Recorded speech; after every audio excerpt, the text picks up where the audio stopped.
How much are you earning now? And currently I'm getting around 15 LPA. And in terms of finding job openings, Vimal, which platform do you usually use? So LinkedIn is a very big platform. So LinkedIn. Did you take any course while you were learning about these tools and screen readers, any certifications apart from DHS that you have? Yeah, of course, definitely we'll have training in our company. How critical was having a DHS Trusted Tester certification? Testing is completely from an end user perspective.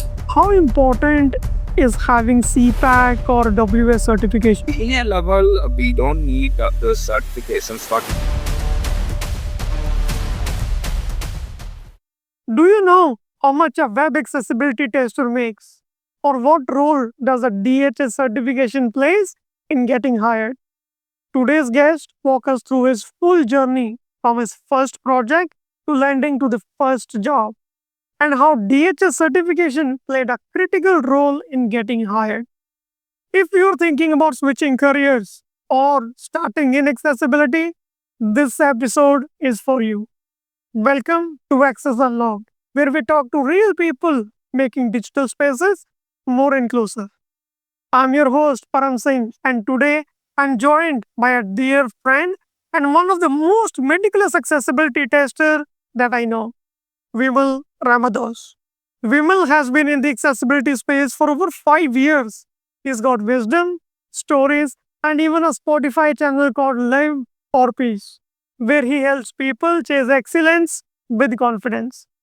But before we dive into this conversation, I have a small ask. Subscribe to this channel and hit that like button. Share this video with a friend or a colleague who wants to become a web accessibility tester. It will help me bring more amazing leaders on this show. Hey Vimal, I'm genuinely happy to have you here today. And for those of you, Vimal and I go way back. We have spent years working side by side, making digital products inclusive. And one thing, Vimal, that I have always admired about you is your incredible eye for detail. The kind of precision that takes accessibility testing to a whole new level. Thank you again, Vimal, for being on the show. thank you, Pa. First of all, I want to thank you for having me as a guest. And the one which you are doing is really great because this will help a lot of people to understand what is accessibility. And usually Instagram, we can see some entertainment reels, but now on which you are doing is really good. Thanks for doing that. Yep, absolutely. I believe we all have a role to play, Vimal, so I'm doing my part. Okay. And Vimal, since you said you spoke about Instagram and YouTube as well, right? We have built an engaging and curious community, and they constantly keep asking sharp and thoughtful questions, all related to web accessibility. So today's episode is going to be a gold mine for anyone dreaming of becoming a web accessibility tester. With that, Vimal, let's dive into your journey and unpack every piece from learning to landing to your first job. But first thing first, Vimal, tell us about your educational background. So actually, I was a bachelor of I've done a bachelor of technology degree in information technology. So it was a 4 year regional degree here in India. So then I have joined IT sector. It's from a computer science background. Mm-hmm. Okay, okay. And when you were doing your bachelor's in computer science, did you hear about accessibility while you were doing your degree, or was it after you joined some company? Hmm. Yeah, actually, like I told before, I was from a computer science background. But to be frank, I never heard about accessibility during my college days because it was not that curriculum. Because usually, not even testing will be focused in curriculum, right? Usually, they will be focusing more the trending technologies, but they will not on the basic things. So I have heard about accessibility when I have joined Cognizant as the intern. Mm-hmm. Okay, so you started working at Cognizant as an intern, And from that point onwards, you navigated into web accessibility. Yeah. Got it, got it. So, Vimal, when you started with the Cognizant, right? I want to take a step back.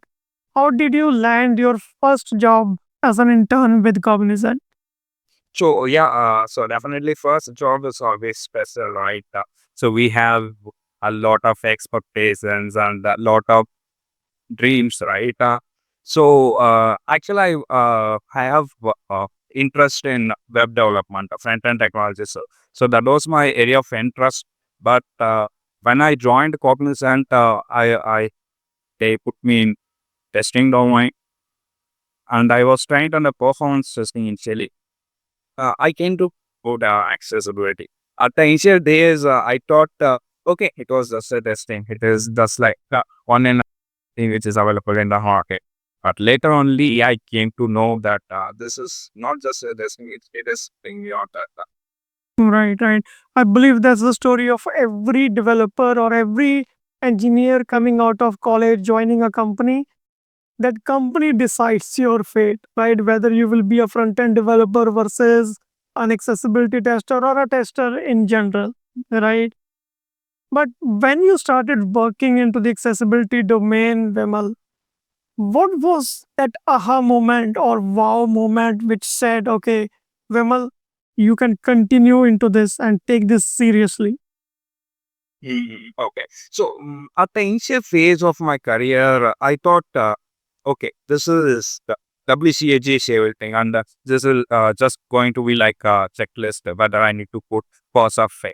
Later, at some point, so it was like a very interesting story. I was in a railway station. I met a guy. I was completely visually impaired, but he was struggling to find the platform details from the notice board. So at that point, I understand that he is not disabled. Our society lacks to provide the equal access to everyone. So the society is this. So that was the moment which makes me more interested in accessibility, and that is turning point in my career. Got it, got it. Yeah, so those are the social barriers that you spoke about in that example, right? Which are human created. It's not the limitation of the human body, but the barriers introduced by us as a society, right? So when you started into the journey of as an accessibility tester, Vimal, how long did it take before you felt confident as an accessibility tester? So, yeah, like it is actually like the key question. It depends upon individuals, but for me, it takes around 6 months because, as you said, at the initial point, I was taking it just as a testing, but later, when I take a user perspective and I take some multiple user perspectives, when I communicated with multiple peoples, I get a strong confidence in that. So it takes around us. And yeah, probably to become as the advanced level, so it will be around 1 year. So the range that I heard is from 6 to 1 year to feel comfortable testing for accessibility, Right, exactly. right? And so in the upcoming years, definitely we will be providing remediations for the to fix. So we keep on learning because accessibility is a so okay. And while you were learning for accessibility, Vimal, how critical was having a DHS Trusted Tester certification? Yeah.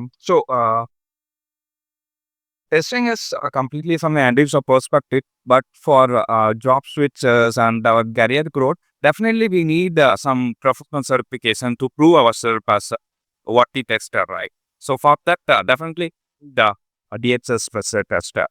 So nowadays, I think most of the job descriptions I'm seeing, DHS Trusted Tester is one of the basic requirement. So it really mandatory, particularly for a Uh, person, it doesn't actually really. I hear a lot of questions related to DHS asking me, Param, how hard is the exam? So, as per your experience, Vimal, how hard was to pass that exam? So actually, I will not say it as a hard.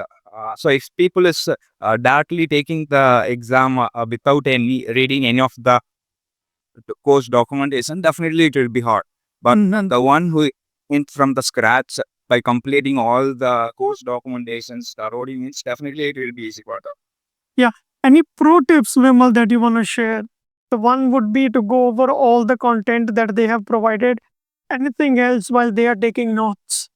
So they will be giving a practice exams, right? So you, I've seen many people. They are just doing it in a doing it randomly, and some of them used co-pilots and ChatGPT complete those things. But they not actually the suggested one. They need to do it from their self. So if they keep on practicing it well, definitely they can crack the final exam easily. Perfect, perfect. So, going over the modules thoroughly and taking the practice exam that they have provided, ensuring that they are retaking the practice exam multiple times to feel more confident before they appear for the final examination. One more thing is, so for every time they will give some reviews, right? So they need to tell what are the things they have made in the particular practice exam, so that they will just fill the gap and they can easily crack the final exam. Perfect. Well, thanks for sharing that, Vimal. Now, for someone watching and thinking, I want to become like Vimal, what are the key skills they should build upon? So first of all, they should know testing. Beyond testing, they need to because usually I've seen many people they are thinking just WCAG as everything, but I will not agree with that point. Yeah, the WCAG is a starting point, but we need to think beyond the WCAG. As I said, we need to think from my end user perspective. They need to talk with multiple peoples, like both like impaired peoples and the normal people, so they can get to know these things.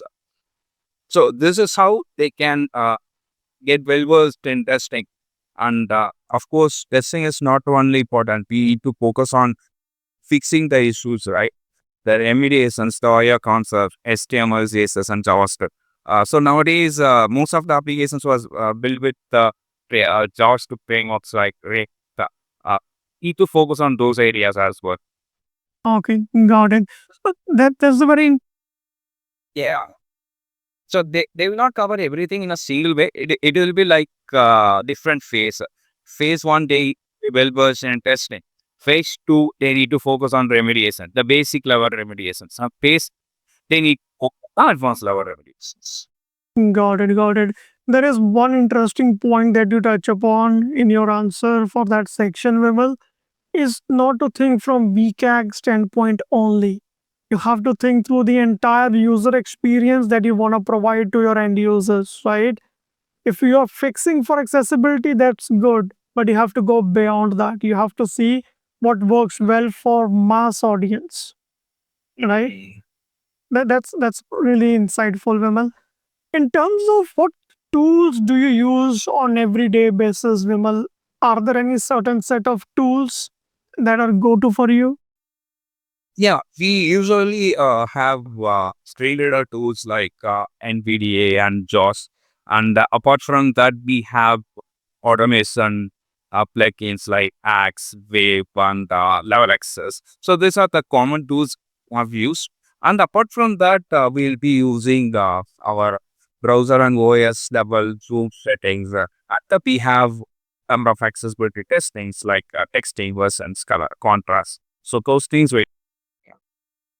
Got it, got it. And among all these tools and screen readers that you just mentioned, Vimal, which ones are best for beginners? For beginners, I will say NVDA because NVDA is a freeware tool. It can download and directly use it. For automation tools, maybe since automation tools will have false positive, maybe at the beginner levels, I'll suggest them to use NVDA for speaker test. Once they have familiar with Alia and other things, they can go with the automation. Perfect, perfect. Thanks for that, Vimal. And did you take any course while you were learning about these tools and screen readers, any certifications apart from DHS that you have? So usually I so during my career start of the career we have yeah, of course, definitely we'll have in-house training in our companies, and apart from that we have Udemy, and we have lot of videos, right? We can check out those videos, and lot of things was available in the internet. Internet is and so we can get everything. And now the people have Gen A, so they can utilize Gen A. Absolutely. And in case you're looking for free resources on how to use these tools, what are the different tools that are required to be a web accessibility tester? I have all those videos on my YouTube channel. Please go and watch. But coming back to our discussion, Vimal, there is a debate between automated testing and manual testing. What is your take on between automated and manual tests? So for me, both are important. So I will not say that automated is important and manual is not. Like, because like what usually testers should do was before testing any application, they need to first will scan the page using automated tool, so that they will identify some effects. Of course, the tools will have false positives, but once they dive into the manual testing, definitely they will identify the false positives. So both are mandatory. Right, right. So automation, if I recall correctly, covers up to 30 to 40% of the accessibility issues, depending upon the complexity of the page. Right. Yeah. From that point onwards, you require manual checks, right?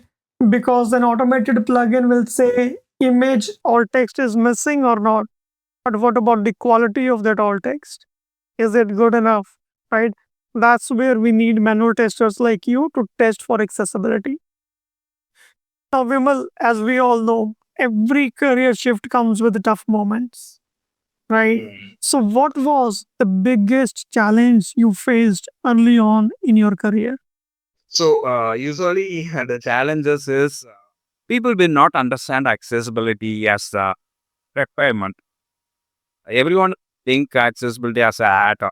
So convincing them and fix the defects is really one of the hard part. Yeah. It will be happen for every tester career, right? That's really very big thing. Absolutely, absolutely, and that's true even today as well, right? It's a challenge that remains constant throughout your web accessibility journey, convincing people why VCAG is not an add-on but an integral part of functionality.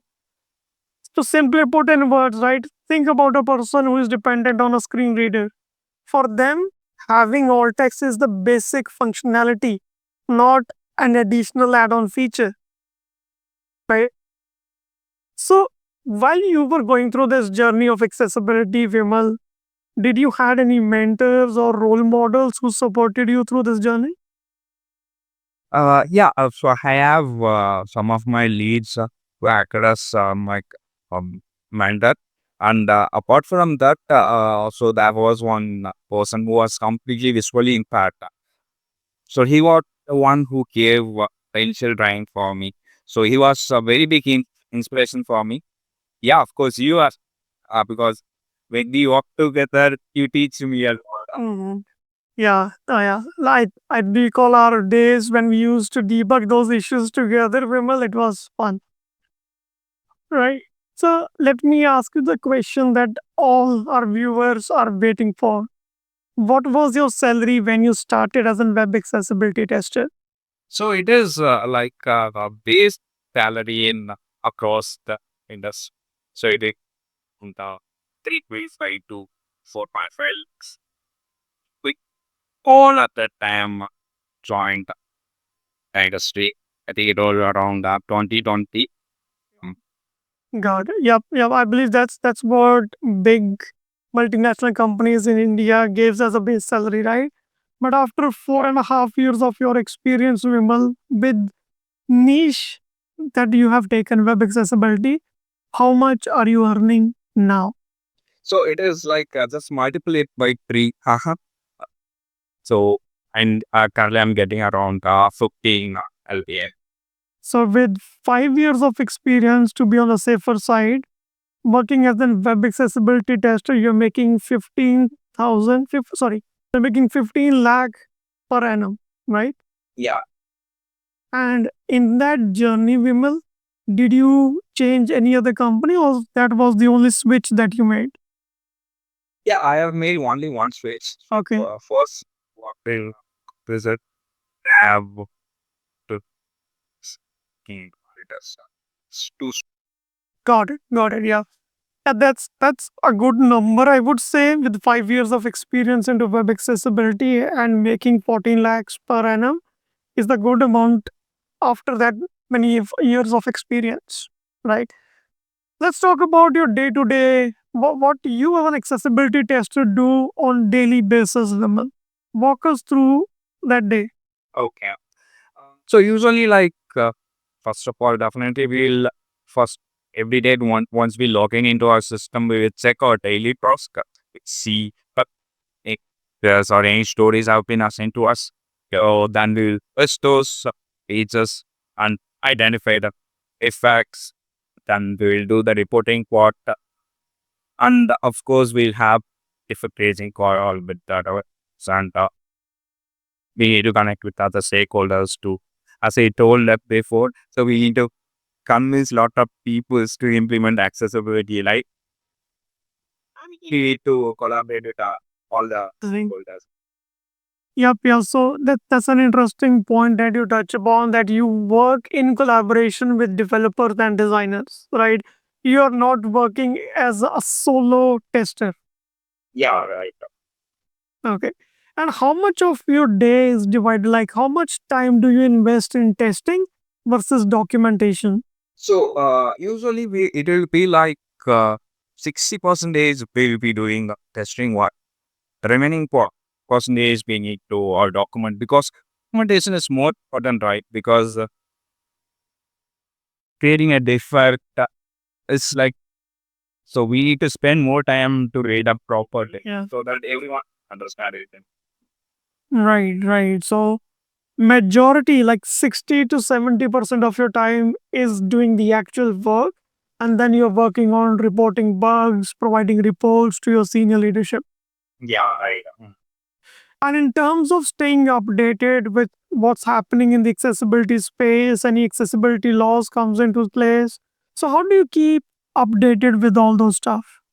So usually I will be keep on checking W3C site updates. So we have LinkedIn communities, and so usually we'll be having a lot of blogs posting about accessibility in the slate. It's so I'll follow these things. Of course, we have a lot of webinar which is happening across. Right, right. So for viewers who are watching this video, apart from web accessibility, Vimal, what other job titles they should look for? So it will be like accessibility tester, accessibility engineer, and area engineer, WCAG specialist, accessibility specialist. So these are some of the common roles. Yeah, also, we have UX engineers. So I think nowadays I have seen a top post where the role name was UX engineer, but most of the job descriptions are database. Got it, got it. And in terms of finding job openings, Vimal, which platform do you usually use? So LinkedIn is a very big platform. So LinkedIn, if you are in India, so we have Naukri in there. These are some of the common ones. And yeah, of course, your friends. So your friends are very made the thing play major role in this, right? So you can definitely ask for the referral, because don't take referral as a wrong one, because I was in the mindset at the beginning referral is like a very wrong thing, but later I came to know referral is just like who take the profit. then if you're really eligible, then only you will get selected. Absolutely. So we had Shannon Fitzpatrick from Microsoft in our last episode, Vimal. She spoke about that your network is your net worth. Okay. So if you have good contacts, they will push your resume, but at the end of the day, it's all about your skill set and knowledge that you're bringing to the table. Right, exactly. I Yeah. agree with that. Actually, like here, I want to add something. So I have one of my close friend. Okay, so he started one business. Every day he will be putting some WhatsApp status and Instagram story. And I asked it, hey, what are you doing, man? You're just putting the status daily. So he told the same, hey, just my close circle is my first target audience. They understand my work needs, then I'll get popular. So how is the good ends? They're really Absolutely. Okay, so Vimal, we all know digital accessibility is all about the impact, and you have made plenty of it, right? So, what kind of projects have felt most rewarding to you? so nowadays, so I believe e-commerce applications and education platforms. So these two things are more important. Mhm. Um, Okay. And we have discussed this briefly that advocating for accessibility is very challenging. It requires a lot of effort from being accessibility tester or an accessibility expert, right? So, are there any loopholes or anything that you want to advise? Like, how do you advocate for larger teams? so maybe so yeah, we have this global accessibility awareness day, right? So for this time, maybe we can like simulate how the real user is facing the stickers. So because until someone is facing that difficulty, they will not understand. They understand that definitely they will go with it, right? It's providing the first hand experience to your people on the team, right? Like, stop using mouse for a day, depend only upon a keyboard, right? That those kind of activities are needed to create awareness. Right. Definitely, they can have at least one accessibility simulation lab and with aware of it. Right, absolutely. So these are the different ways that you can try out providing the first hand experience, right? So, in terms of one myth about accessibility, Vimal, that you wish more people could understand. Yeah, it is. I think we already spoke about this. Most of the peoples will think accessibility as an add-on, but thing is, accessibility is not just an add-on. It's a functionality for someone with disability. So that is what people should understand. Yeah, sure. And Vimal, if there was one mistake that you did early in your career, if you would like to share with this audience. Okay. So usually people call best practices, but from my point of view, there is nothing called best practices in accessibility risk. Uh, so at the, every day we need to improve the user experience, right? So my initial days of career, I will leave certain defects by saying it as best practice. Now the ignorant thing, I will raise even very minor bugs. I raise it because at the end of the day, it's going to improve the user experience. Right. And I believe you might have made a lot of friends doing that. Yeah. So, for someone watching this video who wants to break into the accessibility field, Vimal, where should they start? Okay. So first of all, they should not just think this as a joke. Okay. They should have some empathy in accessibility. Okay.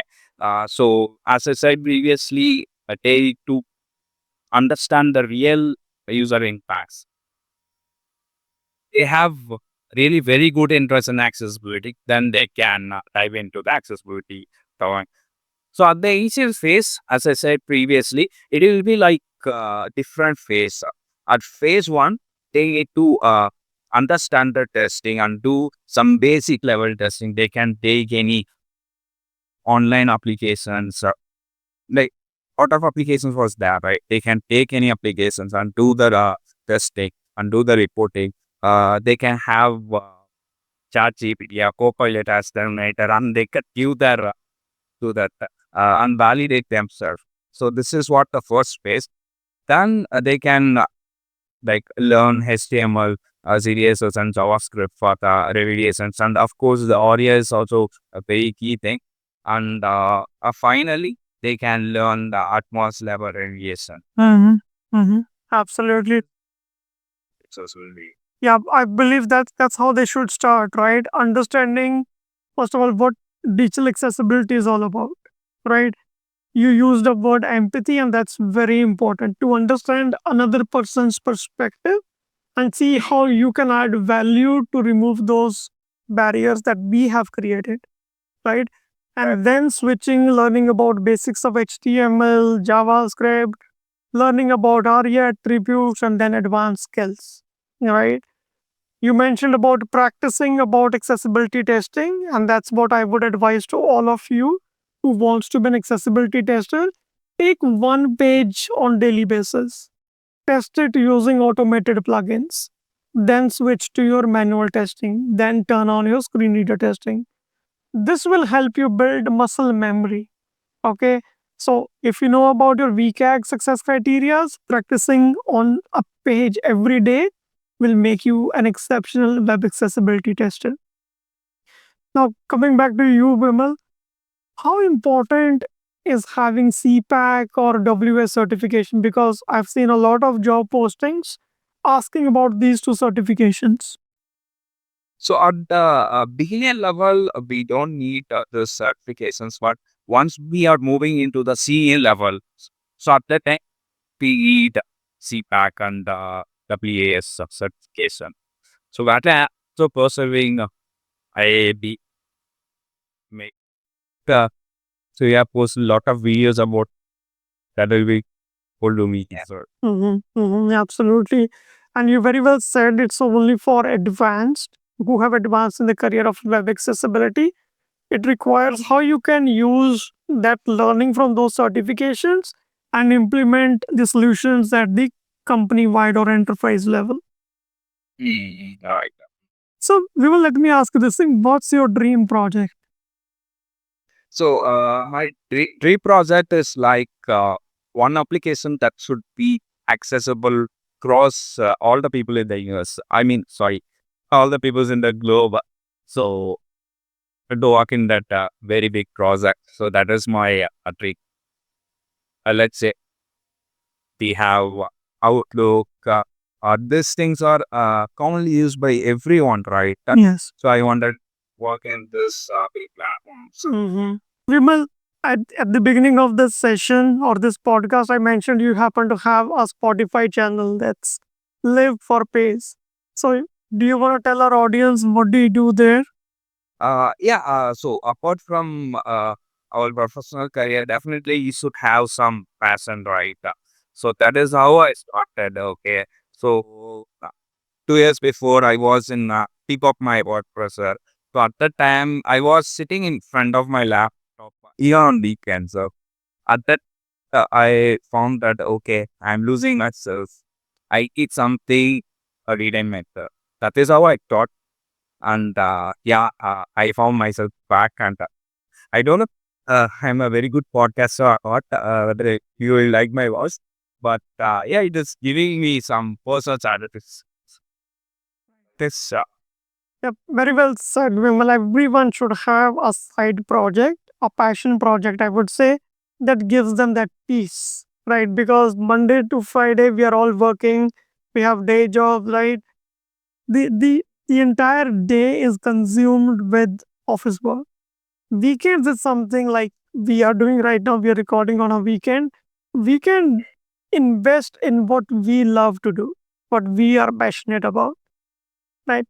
So if someone wants to join you on Spotify channel, I'll put that in our description, Vimal, and they will follow your journey on Spotify.